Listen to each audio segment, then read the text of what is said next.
Olá, irmãos, a paz do Senhor Jesus Cristo. Seja bem-vindo ao canal Nova Graça, onde Deus, o Senhor, sempre tem uma palavra abençoada para nos entregar.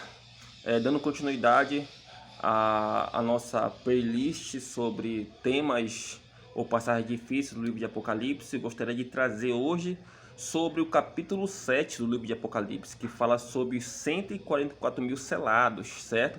Vamos entender o porquê duas tribos que existem dentro ou existia dentro de Israel estão sendo omitidas, ou seja, os nomes de duas tribos israelitas não aparecem dentro da lista dos 144 mil. Mas por que não aparece?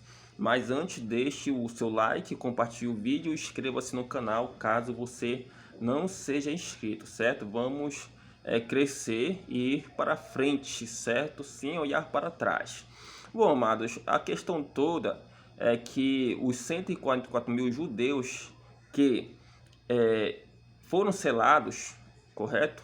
Para serem identificados como servo de Deus e pertencente a Deus no meio da grande tribulação, são tribos israelitas, certo? Que no futuro estarão com seus nomes listados. Lembrando que essas tribos, quando houve cativeiro israelita do norte, a metade deles desapareceram, mas os outros migraram para o sul de Israel, que veio ser Judá, certo? Então, em Apocalipse, muitos judeus, ainda hoje, eles têm sim, por exemplo, o Silvio Santos, dizendo o próprio, ele diz que descende da tribo de Levi, certo? Que é aquela tribo sacerdotal que nós conhecemos muito bem, que foi consagrada a Deus, que não recebeu a herança de terra, porque sua herança era o próprio Deus, o serviço a Deus.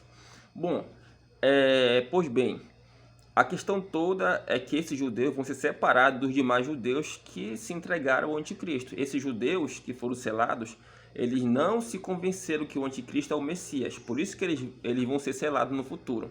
Só que a Bíblia ela omite o nome de duas tribos israelitas, e eu vou explicar aqui o motivo por quê.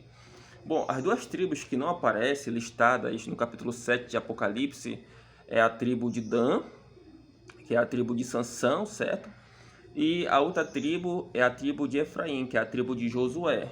Elas não aparecem listadas no livro de Apocalipse. As demais tribos aparecem.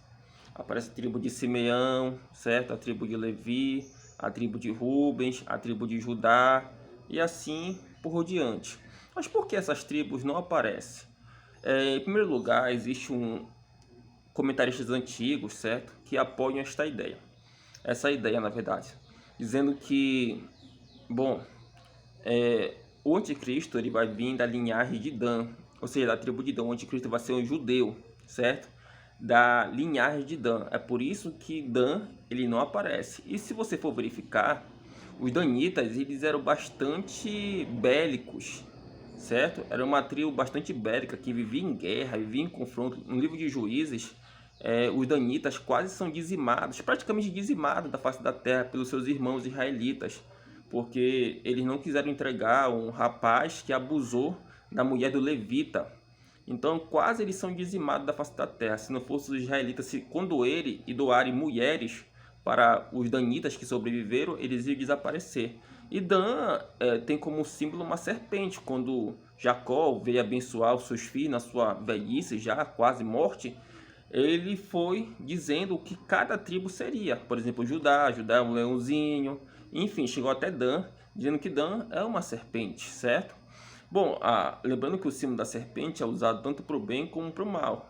O próprio Jesus se comparou àquela serpente que foi erguida lá no deserto, quando as serpentes foram enviadas por Deus para picar os israelitas.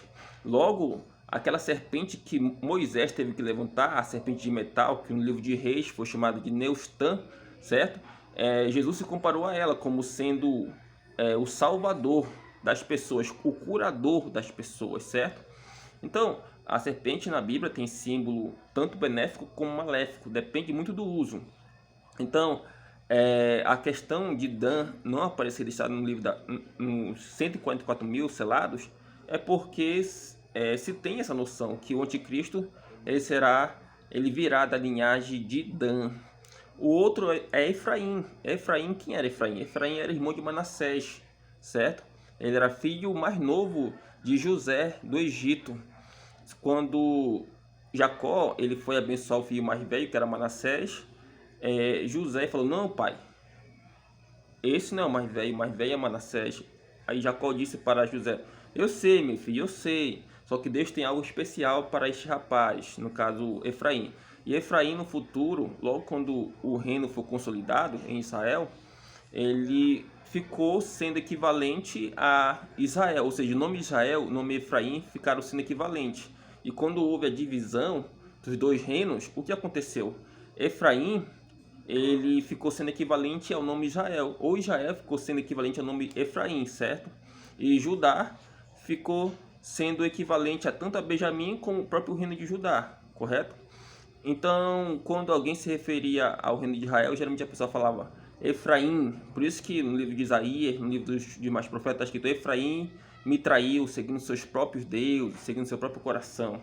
Então, assim como é a tribo de Dan, Efraim também era uma tribo altamente bélica.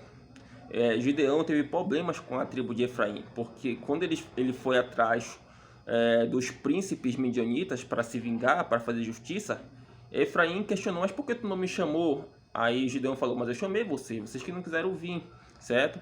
Então era uma tribo, assim como Dan, bastante encrenqueira, certo? Então um dos motivos por que Efraim não está listada, geralmente é porque está associado à questão bélica, né? A questão de controvérsias, a questão de pecado, ou pode ser também que a questão toda é que Efraim sejam uma das tribos também, assim como Dan, que o anticristo pode vir, certo? O anticristo pode vir tanto da tribo de Efraim como da tribo de Dan, certo? A questão toda é que essas duas tribos, elas são tribos bastante similares, bastante controversas, certo? E não aparece de forma alguma na listagem dos 144 mil. No lugar de Efraim, você tem quem? Você tem ali José.